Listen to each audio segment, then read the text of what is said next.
السلام علیکم ورحمۃ اللہ وبرکاتہ۔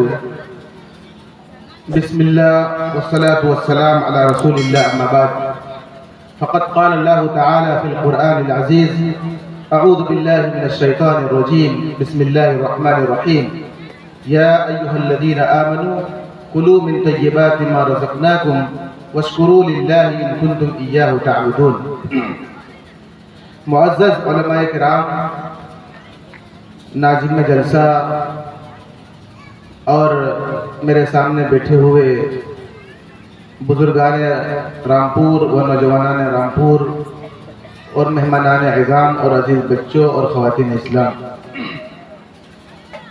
حضرات، آج کا یہ پروگرام جس کو آپ اچھی طرح دیکھ اور سن رہے ہیں یہ بڑا خوبصورت ہے، لیکن سامعین کی تعداد بہت کم ہے۔ جہاں ابھی کھانا کھلا رہے ہیں وہاں جتنی بھیڑ ہے اور لوگوں کی جتنی تعداد ہے اتنی تعداد نہ ابھی یہاں پہ ہے نہ اور اس سے پہلے یہاں پہ تھی، اور مجھے امید نہیں ہے کہ اتنی تعداد یہاں پہ باقی رہے گی۔ دیکھیے، آج کے اس پروگرام میں دور دراز سے مہمانان آئے ہوئے ہیں۔ آپ حضرات کی بنیادی ذمہ داری ہے کہ ان مہمانان سے آپ استفادہ کریں، ان کے بیانات کو سن کر کے اپنے قلوب کو منور اور مجلہ فرمائیں۔ بہت ساری باتیں آپ کے سامنے ہو چکی ہے۔ ابھی مجھ سے پہلے شیخ امجد صاحب غیبت کے موضوع پر بہت ہی عمدہ گفتگو فرما رہے تھے۔ میرا یہ موضوع نہیں ہے، لیکن میں بعض علماء سے گزارش کروں گا کہ آئندہ اگر یہاں پروگرام ہو، کیونکہ ہمارے پاس وقت بہت کم ہے ورنہ اس پر کچھ گفتگو میں کرتا، تو غیبت کی جو ایک دوسری قسم ہے جو جائز ہے اس پر بھی گفتگو ہونی چاہیے۔ ایک مرتبہ میں ایک شخص کی غیبت کر رہا تھا، تو ایک کم پڑھا لکھا انسان تھا جو اپنے آپ کو مفتی کبیر گردانتا ہے۔ انہوں نے کہا کہ بعض مولانا بھی آج کل غیبت کرتے ہیں۔ ہم نے کہا کہ یاد رکھیے، مولانا جو غیبت کرے وہ غیبت جائز ہے، مگر شرط یہ ہے کہ ان کا مولانا ہونا چاہیے۔ اگر حقیقت میں مولانا ہے یا اس کو لوگ مولانا کا نام دے دیے ہیں تو یہ اور بات ہے۔ آج کے جلسے میں یاد رکھیے کہ غیبت کی دو قسمیں، اور غیبت کی بعض شکلیں ایسی ہیں جو جائز ہیں، جہاں غیبت ہمیں کرنی چاہیے۔ ایک مثال میں دیتا ہوں آپ کو۔ ایک انسان ہے جن کے اندر بہت سارے عیوب ہیں، بہت ساری برائیاں ہیں۔ دیکھیے، میں بڑی جسارت کے ساتھ آپ کے سامنے اس مسئلے کو بیان کر رہا ہوں، حالانکہ میں اس لائق نہیں ہوں۔ ہمارے بیچ مدنی صاحب بیٹھے ہوئے ہیں، ہمارے رشتہ دار بھی ہیں، اور ہم لوگ بہت کلوز ہیں، اسی لیے ہم بولنے کی جسارت کر لیتے ہیں، ورنہ ہم جو ہے اب دینی پروگرام سے اور دینی ماحول سے تھوڑا دور ہو چکے ہیں۔ ایک انسان ہے جو پورے سماج کو بیوقوف بنایا ہوا ہے، جس سے انسانیت کا نقصان ہے، انسانیت کا خسارہ ہے۔ ایسے انسان کی غیبت کر کے انسانیت کو اس کی ذات سے جو خسارہ لازم آتا ہے اس خسارے کا دفاع کرنا، اس خسارے کا ختم کرنا، یہ ایک ایسی غیبت ہے جس میں بہت زیادہ نیکی بھی ہے۔ کوئی شخص علن اعلان برائی کا ارتکاب کرتا ہے، ایسے شخص کی برائی کا تذکرہ ہونا چاہیے تاکہ لوگ اس سے اپنے آپ کو بچائے، اس کے فتنے سے، اس کے شر سے اپنے آپ کو بھی بچائے اور لوگوں کو بھی بچائے۔ تو غیبت کی جو دوسری قسم ہے، غیبت کے جو دوسرے پہلو ہیں، اس پر بہت کم گفتگو ہوتی ہے۔ اس پر ہم علماء سے گزارش کریں گے کہ جہاں آپ گفتگو غیبت پر کریں تو اس کے دوسرے پہلو کو بھی ملحوظ خاطر رکھیں۔ بہرحال یہ میرا عنوان نہیں ہے، کیونکہ بہت ساری باتوں کو ہم لوگ غیبت سمجھ لیتے ہیں اور بٹوائے نہیں بولیں گے، غیبت ہو جائے گی۔ ورنہ غیبت ہو جائے گی. آپ اس کو پہلے جانیے اور پرکھیے. اتنا علم آپ کے پاس ہونا چاہیے, اتنی صلاحیت ہونی چاہیے کہ ہم جو غیبت کر رہے ہیں یہ غیبت کس قبیل سے, غیبت کی کس قبیل سے آتی ہے؟ جواز کی غیبت کی قبیل سے آتی ہے یا حرام کی غیبت کی قبیل سے آتی ہے؟ اسی لیے اللہ کے نبی نے فرمایا تھا کہ طلب العلم فریضۃ علی کل مسلم, ہر مسلمان کے اوپر علم دین کا حاصل کرنا فرض ہے. یہ تمہیدی باتیں تھی کیونکہ عنوان بڑا اچھا تھا اور سننے میں بہت مزہ آ رہا تھا, اسی لیے ہم نے سوچا کہ غیبت کی ایک دوسری قسم بھی میں آپ کے سامنے رکھ دوں تاکہ ہم لوگ جو کبھی کبھی غیبت کرتے ہیں تو آپ یہ نہ سوچیں کہ مولانا بھی غیبت کرتے ہیں. جو آیت کریمہ ابھی میں نے آپ کے سامنے پڑھی ہے قرآن کریم کی, اس آیت کریمہ کے اندر اللہ تبارک و تعالیٰ نے اہل ایمان سے مخاطب ہو کر کے فرمایا کہ یا ایھا الذین آمنوا, اے وہ لوگوں جو ایمان لائے ہو, کلوا من الطیبات, جو پاکیزہ اور حلال روزی ہم نے تمہیں دی ہے اس روزی سے کھاؤ, واشکروا للہ, اور اللہ تعالیٰ ہی کی شکر گزاری کرو, ان کنتم ایاہ تعبدون, اگر تم واقعی اللہ تعالیٰ کی عبادت کرتے ہو. حضرات گرامی, اس آیت کریمہ کے اندر اللہ تبارک و تعالیٰ نے تمام اہل ایمان کو, تمام مسلمانوں کو رزق حلال کی جستجو کا حکم دیا ہے کہ زندگی میں تم جو کھاؤ وہ حلال ہونا چاہیے, تم جو پیو وہ حلال ہونا چاہیے, تم جو پہنو وہ حلال ہونا چاہیے, تم جس مکان میں رہو اس مکان کی ایک ایک اینٹ حلال کی ہونی چاہیے. ویسے دیکھیے اللہ تعالیٰ نے اس کائنات کی اکثر چیزیں ہمارے لیے حلال کی ہے اور حلال چیزوں کے مقابلے میں حرام چیزوں کی فہرست بڑی مختصر ہے. اللہ نے کہا قرآن کریم کے اندر هو الذی خلق لکم ما فی الارض جمیعا, اللہ تعالیٰ نے زمین کی ساری چیزیں تمہارے لیے بنائی ہے, تمہارے فائدے کے لیے بنائی ہے, تمہارے بھلائی کے لیے بنائی ہے. تو اس طرح زمین کی اکثر چیزیں ہمارے لیے جائز اور مباح ہے, حلال ہے, اور حرام چیزیں, محرم چیزیں بہت تھوڑی ہیں حلال چیزوں کے مقابلے میں. اور دوسری بات یہ ہے کہ حلال چیز بھی اگر ناجائز طریقے سے کمائی جائے وہ حلال ہوتے ہوئے بھی اس کے حق میں حرام ہو جاتی ہے. دنیا کی اکثر چیزیں حلال ہیں صحیح, لیکن ان اکثر چیزوں کو انسان اگر ناجائز طریقے سے کمائے, ناجائز راستے سے کمائے, وہ حلال ہوتے ہوئے بھی اس کے حق میں حرام ہو جاتی ہے. مال حلال ہے پر سود کے راستے سے کمایا گیا ہے حرام ہے, مال حلال ہے پر جھوٹ بول کر کے کمایا گیا ہے حرام ہے, مال حلال ہے پر سامنے والے پر ظلم کر کے حاصل کیا گیا ہے مال حرام ہے, مال حلال ہے مگر سامنے والے پر زیادتی کر کے حاصل کیا گیا ہے مال حرام ہے. مال حلال ہے, جائیداد حلال ہے, لیکن دوسری کی جائیداد پر زبردستی قبضہ کر کے, دعویٰ کر کے, قبضہ کر کے ہم بیٹھے ہوئے ہیں, ہمارے حق میں وہ مال اور وہ جائیداد حرام ہو گئی.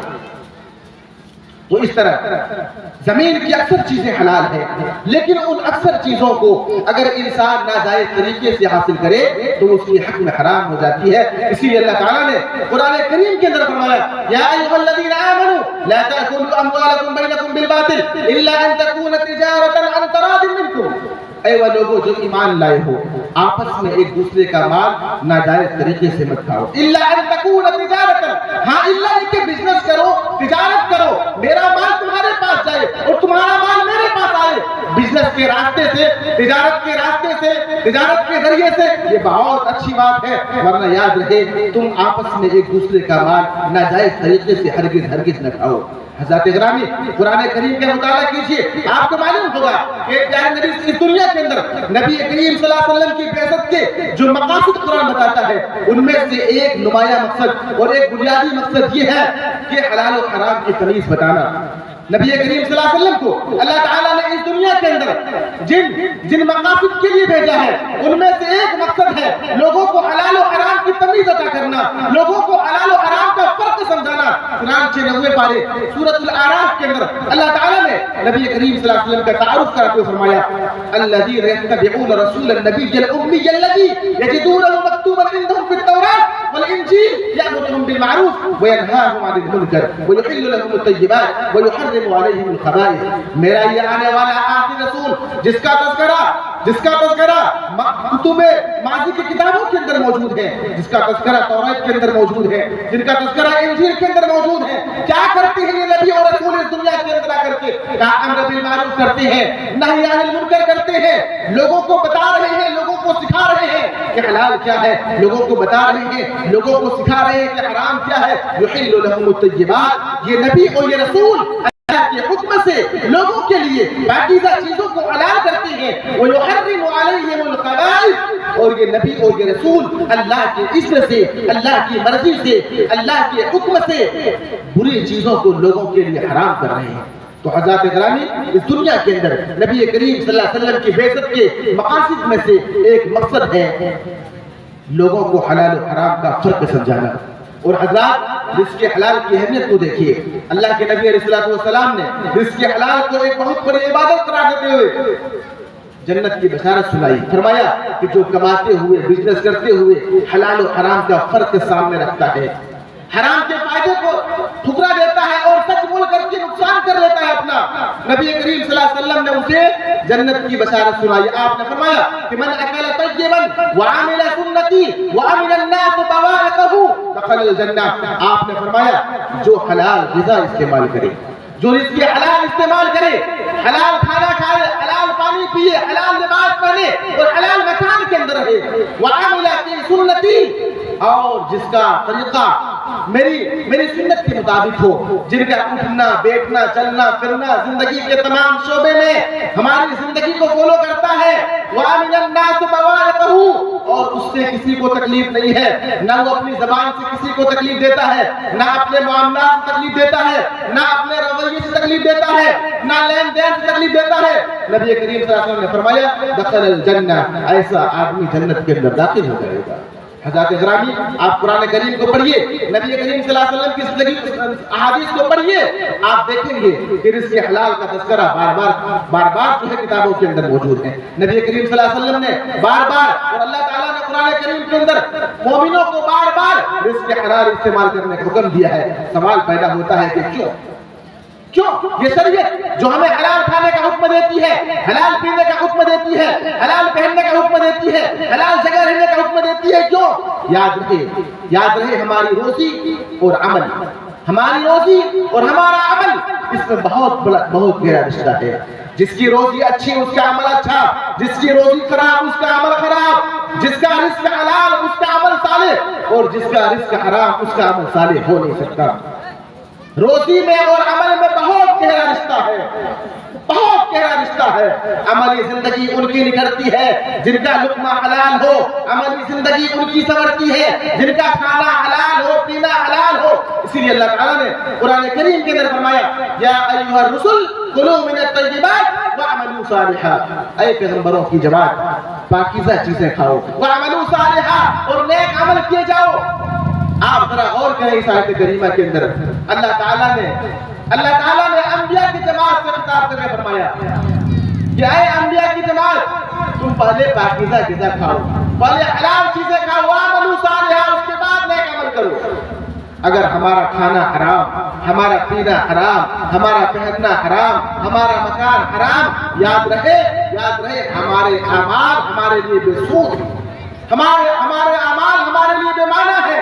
حضرات، وہ انسان کتنا بدنصیب ہے، وہ انسان کتنا بدنصیب ہے جن کا کھانا ان کے اعمال کو بے معنی کر دیتا ہے۔ وہ انسان کتنا بدنصیب ہے جن کا کھانا، جن کی روزی ان کو جو ہے اخروی اعتبار سے بے معنی کر دیتی ہے۔ وہ انسان کتنا بدنصیب ہے، وہ انسان کتنا بدنصیب ہے جن کا کھانا اسے جہنم کے اندر ڈال دیتا ہے۔ حضرات گرامی، رزق حلال کی اسی اہمیت کے پیش نظر ہمارے اسلاف کی زندگی کے اندر اس کی بڑی طلب ہوا کرتی تھی، اس کی بڑی جستجو ہوا کرتی تھی۔